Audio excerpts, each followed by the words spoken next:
আগে চেক করো, তারপরে বিশ্বাস করবা, ঠিক কিনা? তাহলে এখন থেকে একটা কিছু শুনলে বিশ্বাস করবেন? একজন এসে বলল, ভাইজান আপনার মেয়েরে দেখলাম আরেক ছেলের সাথে বাজারে ঘোরাফেরা করে, ওই রমনার বটমূলে দেখলাম আপনার মেয়ে আরেক ছেলেরে নিয়ে ফষ্টি নষ্টি করে, লোকের কথা বিশ্বাস করে বাসায় যে মেয়ের চুলের মধ্যে ধরে মাইর, আইজো মার কাইলো মাইর। এরকম হইতে পারে না? হয়তো ওই লোক আপনার মেয়ের মতো দেখতে আরেক মেয়েকে দেখছিল। এরকম হয় কিনা সমাজে? একজন এসে বললো, ভাই আপনি এখানে ভাবিরও তো দেখলাম ওই জায়গায় আরেক লোকের সাথে ঘোরাফেরা করতেছে, খবর রাখেন না বাসা? আপনি রেগে মেগে, ঘটনা কি? আমার খেয়ে আমার পরে আরেকজনের সাথে, যে এই বাড়িতে যে মায়ের, কোনো কথা নেই। দেখবেন যে ছোট্ট মারামারি থেকে এই ঘটনা অনেক সময় বিচ্ছেদ বা ডিভোর্স পর্যন্ত গড়ায়, ঠিক কিনা? ওই যে শোনা কথায় কান দিয়েছেন, ফাতাবাইয়ুন, আপনি চেক করেন নাই। হয়তো আপনার স্ত্রীর মতো দেখতে বা আপনার স্ত্রী যে জামা পরে, যে পোশাক পরে, এরকম পোশাক পরে আরেক নারীকে দেখছে, আপনার বউ না এটা। আপনার মেয়ের ব্যাপারে যে তথ্য দিয়েছে এটা সঠিক নয়, সে আপনার মেয়ের মতো আরেকটা মেয়েকে দেখেছে, এসে আপনার কাছে বলে দিছে, আপনিও বিশ্বাস করছেন। ভেজাল আছে না নাই? এই ভেজালগুলোকে থামানোর জন্য কোরআনে এই বিধানগুলো নাজিল করেছে কে? তাহলে ফরিদপুরের ভাইয়েরা, সমাজটারে সুন্দর রাখার তথ্য একটা শুনলেই বিশ্বাস করবেন না। সিলে কান নিয়ে গেছে শুনলেই সিলের পিছনে দৌড়, নাকি? কি করবেন? আগে কানে হাত দিয়ে একটু দেখবো কান দুইটা আছে না নাই, তারপরে চিলের পিছনে দৌড়াবো। তাহলে এখন থেকে আমরা তথ্য একটা শুনলে বিশ্বাস করব।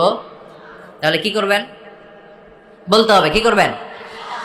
যাচাই বাছাই, জাস্টিফিকেশন অফ দ্য নিউজ। কোন নিউজ জাস্টিফিকেশন ছাড়া আমরা প্রচার করব, বিশ্বাস করব, শেয়ার করব না। আল্লাহ বললেন, ইয়া আইয়ুহাল্লাযীনা আমানু লা ইয়াসখার কওমুম মিন কওম। ওহে আমার ঈমানদার বান্দারা, শোনো শোনো, খবরদার কখনো কোনো মুমিন বান্দারে ঠাট্টা করো না, অবজ্ঞা করো না, ঠাট্টা করো না। তার মনে কষ্ট হয় এমন কোনো কথা তারে বলো না। Never stop of anybody. কাউকে নিয়ে ঠাট্টা করবেন না, তার দেহ নিয়ে, তার আকৃতি নিয়ে, তার বংশ নিয়ে। এক লোকের বাবা ছিল চোর, কিন্তু তার ছেলে অনেক ভালো। আপনি কি তারা বলতে পারবেন তুই চোরের ঘরের চোর? বলতে পারবেন? চুরি করছে বাবা, ওর কি দোষ? কথা বলেন। এগুলো কবিরা গুনাহ। আওয়াজ করে বলেন তো, কি গুনাহ? কবিরা গুনাহ। কারো আকৃতি নিয়ে, আমার ফরিদপুরের কলিজার টুকরা যুবক ভাইরা, কারো আকৃতি নিয়ে কখনো অবজ্ঞা করবে না, তুচ্ছ জ্ঞান করবে না। এটা কবিরা গুনাহ, এটা আল্লাহ খুব অপছন্দ করেন। এর কারণ আকৃতিটা আমাদের হাতে নাই। আমাদের কারো নাক লম্বা, কারো খাটো, আমরা কেউ কালো, কেউ সাদা, আমরা কেউ স্মার্ট, কেউ অন্যরকম। তো এই যে আমাদের এক এক ধরনের আকৃতি, এটা কি আমি বানাইছি? আপনি বানাইছেন? দিছে কে? এই জন্য কারো দেহের গঠন নিয়ে যদি আপনি অবজ্ঞা করেন, এটা প্রক্ষান্তরে আপনি স্রষ্টাকে নিয়ে অবজ্ঞা করবেন। কারো দেহের আকৃতি নিয়ে যদি আপনি তুচ্ছ করেন, তাকে তুচ্ছ করেননি, আমার রবকে আপনি তুচ্ছ করেছেন। চিল্লায় বলেন ঠিক কিনা? খবরদার, তুই কালু, তুই লম্বু, তুই মোটু, তুই কানা, তুই রোহিঙ্গা, আছে না নাই? ইদানিং ইদানিং এটা খুব চলে। এই রোহিঙ্গা নামটা আছে না? ফরিদপুরে এগুলো ঢুকে নাই না? আমাদের ওইদিকে দেখি কি অবস্থা, কারোর সাথে কেউ লাগলে তুই রোহিঙ্গা। কি আশ্চর্য, এই গালি কবে আসলো? হ্যাঁ, অনেক ধরনের গালি। ঢাকায় আর একটা চলে ফইন্নির ভূত, কি বলে? এই এগুলো আগে শুনি নাই আমরা, রিসেন্ট এগুলো বলা শুরু করছে, ফইন্নির ভূত, রোহিঙ্গা। না, এগুলো বলে আপনি কাউকে অবজ্ঞা করতে পারবেন? পারবেন না। খবরদার, এটা কবিরা গুনাহ, এটা ছোট গুনাহ মনে করবেন না। কারণ আকৃতি নিয়ে তুচ্ছ করা যায় না, কারণ আকৃতি দান করেছে কে? হুয়াল্লাযী ইউসাউইরুকুম ফিল আরহামি কাইফা ইয়াশা, লা ইলাহা ইল্লা হুয়াল আজিজুল হাকীম। তিনি এমন সত্তা যিনি তোমাদের চেহারার অবয়ব দিয়েছেন, তোমাদের আকৃতি দান করেছেন তখন যখন তোমরা মায়ের পেটের ভেতরে ছোট্ট জোকের মতো ছিলা। মায়ের পেটের ভেতরে আমরা যখন সবাই এত ছোট্ট, তখনই আমাদের চেহারার আকৃতি দিয়েছে কে? কে সুন্দর হব, কে ছেলে হব, কে মেয়ে হব, কে মোটা হব, কে চিকন হব, আমার ইচ্ছা হয়েছে? আওয়াজ করে বলতে হবে, কার ইচ্ছায়? প্রত্যেককে যদি আল্লাহ প্রত্যেকের নিজের চেহারা ডিজাইন করতে দিতেন, আল্লাহ যদি বলতেন তোমার চেহারাটা কেমন হবে তুমি ডিজাইন করো, তাহলে আপনি আপনারা কেমন বানাতেন? হ্যাঁ বলেন, ফরিদপুরের ভাইরা বলেন, সুন্দর করে বানাতেন তাই না? সবচাইতে স্মার্ট, সবচেয়ে সুন্দর করে আমি আমার চেহারাটা বানাতাম যদি আমাকে ডিজাইন করার সুযোগ দেওয়া হতো। কিন্তু এই সুযোগ তো আল্লাহ দেন নাই। ডিজাইন স্বয়ং করে দিয়েছেন কে? কোন নারীকে যদি আল্লাহ বলতে, এই নারীরা তোমাদের চেহারা কার কেমন লাগবে তোমরা বানাও, প্রত্যেক নারী কি করতো? বিশ্ব সুন্দরী করে নিজেকে বানাতো। খুদ ধরার মতো কোনো জায়গা সে নিজের জন্য রাখতো না, ঠিক কিনা? কিন্তু এটা আল্লাহ দেন নাই, এই আকৃতিটা আমাদেরকে সরাসরি দান করেছেন কে? খবরদার, আমাদের অনেকে বিকলাঙ্গ, আমাদের অনেকের হাত ছোট, পা বড়, দেখতে মোটা, কেউ চিকন কেউ কালো। খবরদার, কারো আকৃতি নিয়ে কখনো কোনো অবজ্ঞার সুরে, ঠাট্টার সুরে কোনো কথা আমরা বলবো না। রাজি আছেন? সবাই রাজি আছেন? আল্লাহ রাসূল সাল্লাল্লাহু আলাইহি ওয়াসাল্লামের এক সাহাবী ছিল, নাম ইবনে মাসউদ রাদিয়াল্লাহু তাআলা আনহু। ওনার পায়ের নলা ছিল খুব চিকন, অস্বাভাবিক চিকন, স্বাভাবিক না। তো উনিও এটা ঢেকে রাখতেন, দেখাতেন না কাউকে। একদিন উনি খেজুর পাড়ার জন্য খেজুর গাছে উঠলেন। খেজুর গাছে ওঠার পরে নিচ থেকে সাহাবারা পায়ের চিকন নলা দেখে ফেলছে। দেখে সবাই হাসি, সবাই হেসে কুটি কুটি। বিশ্বনবী বললেন, হেসো না, খবরদার, আমার ইবনে মাসুদের পায়ের চিকন নলা দেখে হেসো না। আমার ইবনে মাসুদের এই পায়ের চিকন নলা যদি মিজানের পাল্লায় উঠিয়ে দেয়া হয়, কিয়ামতের দিন উহুদ পাহাড়ের চেয়েও ভারী হয়ে যাবে। খবরদার, আমার ইবনে মাসুদকে আমার আল্লাহ অনেক পছন্দ করে, তার পা চিকন দেখে তাকে তুচ্ছ করো না।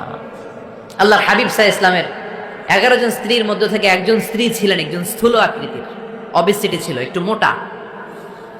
ওনার নাম ছিল সাফিয়া রাদিয়াল্লাহু তাআলা আনহা। তা আম্মা জান আয়েশার সাথে একবার সাফিয়ার ঝগড়া। নবীদের বউদের মাঝে মাঝে মাঝে ঝগড়া হতো, তবে সেটা হতো মধুর ঝগড়া। সুবহানাল্লাহ পড়েন। আম্মা জান আয়েশা রাদিয়াল্লাহু তাআলা আনহার বাসায় একদিন বিশ্বনবী বসা ছিলেন। আরেকজন স্ত্রী, বিশ্বনবীর আরেকজন স্ত্রী রান্না করে কিছু খাবার আম্মা জান আয়েশার ঘরে পাঠিয়েছেন। এক দাসী দিয়ে বলল, যাও এটা আয়েশার ঘরে দিয়ে আসো, কারণ নবী আয়েশার ঘরে। আম্মা জান আয়েশা রাদিয়াল্লাহু তাআলা আনহা বললেন, এগুলো কি? ওই দাসী বলে, তরকারি। কে দিছে? অমুক স্ত্রী। কেন দিয়েছে? আমি কি রান্না করতে পারি না? তোমরা রান্না তোমরা খাও। এই কথা বলে পাতিল সহ উড়ায় মারছে চেহারার মধ্যে। এর কারণ ওনারা মানুষ ছিলেন, মানবীয় ব্যাপারগুলো ওনাদের মধ্যেও কাজ করত। আবার এক স্ত্রী ঝোল দিয়ে রান্না করে কিছু খাবার নিয়ে এসেছে। আম্মা জান আয়েশা রেগে মেগে ওই ঝোল নিয়ে ওই স্ত্রীর গালের মধ্যে মেখে দিয়েছেন। বিশ্বনবীর আরেক বউয়ের গালের মধ্যে ওই ঝোল লাগাই দিছে।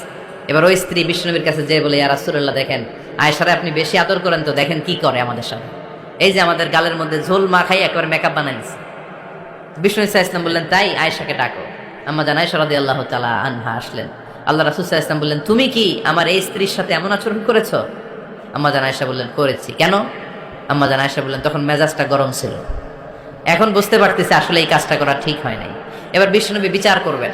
বিশ্বনবী বললেন, আল কিসাস, যেমন করা হয়েছে বিচার হবে তেমন। তোমার গালে যেমনি ঝোল লাগাই দিয়েছে, তুমি একটু ঝোল নিয়ে আয়েশার গালে লাগাই দাও। সুবহানাল্লাহ পড়বেন না? ওই স্ত্রীও কিছু ঝোল নিয়ে আম্মা জান আয়েশার গালে লাগাই দিল। এখন দুইজনে হাসতেছে, বিশ্বনবীও হাসলেন, আরশের উপর থেকে খুশি হয়ে গেলেন কে? তো স্ত্রীদের মধ্যে মাঝে মাঝে এটা ঘটতো। সাফিয়া রাদিয়াল্লাহু তাআলা আনহা ছিলেন একটু মোটা। আম্মা জান আয়েশা বললেন, ইয়া রাসূলুল্লাহ, দেখেন আপনার মুটি বউ, আপনার মুটকি বউ, এই মুটি বউ বলে একদিন একটা গালির মতো দিয়ে ফেলছে। আল্লাহ রাসূল সাল্লাল্লাহু আলাইহি ওয়াসাল্লাম রেগে গেলেন, বললেন, আয়েশা এটা কেমন কথা? তুমি বললা মুটি, আমার সাফিয়ারে তুমি মুটি বলে গালে দিলা রে আয়েশা। ইয়া আয়েশা লাকাদ কুলতিলা কালিমা লাউ মুজিজাত বিমাইল বাহরি লামাজাজাতহু, এমন একটা মন্তব্য তুমি সাফিয়ার ব্যাপারে করে ফেলেছো রে আয়েশা। এই কথাটা যদি সাগরের নীল পানির মধ্যে ছেড়ে দেয়া হয়, এই কথার পঙ্কিলতার কারণে, এই কথার কর্দমাক্ততার কারণে, এই কথার পঙ্কিলতার কারণে সাগরের সব পানিগুলো মুহূর্তের মধ্যে কালো হয়ে যাবে। এই কথাটা সাগরে ফেলে দিলে সাগরের নীল পানি পুরোটা কালো হয়ে যাবে। আয়েশা, খবরদার, কাউকে তুচ্ছ করে অবজ্ঞা করে কখনো কিছু বলা যাবে না। এই জিহ্বাটা এটা ভয়ঙ্কর একটা অঙ্গ। বেশিরভাগ পাপ এই জিহ্বা দিয়ে হয়। কে দিয়ে হয়? এই জন্য সাহাবারা জিহ্বা ধরে মাঝে মাঝে জিহ্বার মধ্যে ব্যাট মারতেন আর বলতেন, জিহ্বা তোর জন্য আমি আটকে যাবো কিয়ামতের দিন। আমলিক আলাইকা লিসানাক, নিজের জিহ্বার মালিক নিজে হন, আপনার জিহ্বার মালিক যেন শয়তান না হয়ে যায়। জিহ্বা আপনার, শয়তানের ভাষায় আপনি কথা বলেন কেন? খবরদার, প্রতিটা কমেন্ট, প্রতিটা কথা, প্রতিটা মন্তব্য, এগুলোর ব্যাপারে কিয়ামতের দিন পাই টু পাই করে আপনার কাছে আল্লাহর সুপ্রিম কোর্টের কাঠগড়ায় দাঁড় করিয়ে আপনারা জিজ্ঞেস করবে কে? এজন্য বিশ্বনবী বলছেন, মাইয়াদমানলি মা বাইনা লিহিয়াইহি ওয়া মা বাইনা রিজলাইহি আদমান লাহুল জান্নাহ। আমার কোন উম্মত যদি দুইটা অঙ্গের গ্যারান্টি আমারে দেয়, আমি আমার উম্মতকে জান্নাতের গ্যারান্টি দেব। দুইটা অঙ্গের, একটা হলো জিহ্বা আর একটা লজ্জাস্থান। দুই চোয়ালের মাঝে যা থাকে লিজ্জা, জিহ্বা, আর দুই পায়ের মাঝখানে যা থাকে লজ্জাস্থান। এই দুইটা অঙ্গের গ্যারান্টি যদি বিশ্বনবীকে আপনি দেন যে নবী, জিহ্বা আর লজ্জাস্থান এই দুইটা অঙ্গের কোনো পাপ আমি করব না, নবী বলে, আমি দুনিয়ায় তোমার জান্নাতের গ্যারান্টি দিলাম। এজন্য জিব্বাটারে সামলান, যা মনে চায় বললেন। খবর আছে না নাই? খবর আছে। মা ইয়ালফিযু মিন কাউলিন ইল্লা লাদাইহি রাকীবুন আতীদ। যা মুখ দিয়ে বের হয় লিখে রাখার জন্য দুইজন ফেরেশতা রেডি করে রেখেছে কে? চিল্লায় বলেন। যতদিন আমরা বেঁচে থাকবো ততদিন থাকবে আমাদের কাঁধে। আমরা মরে যাবো, এই ফেরেশতারা উড়াল দিবে, ঠিক কিনা?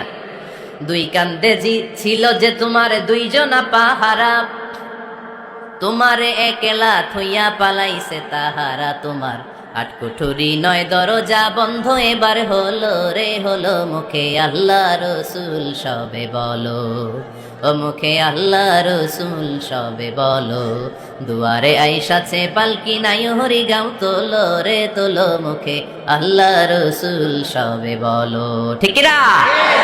এজন্য সাবধান।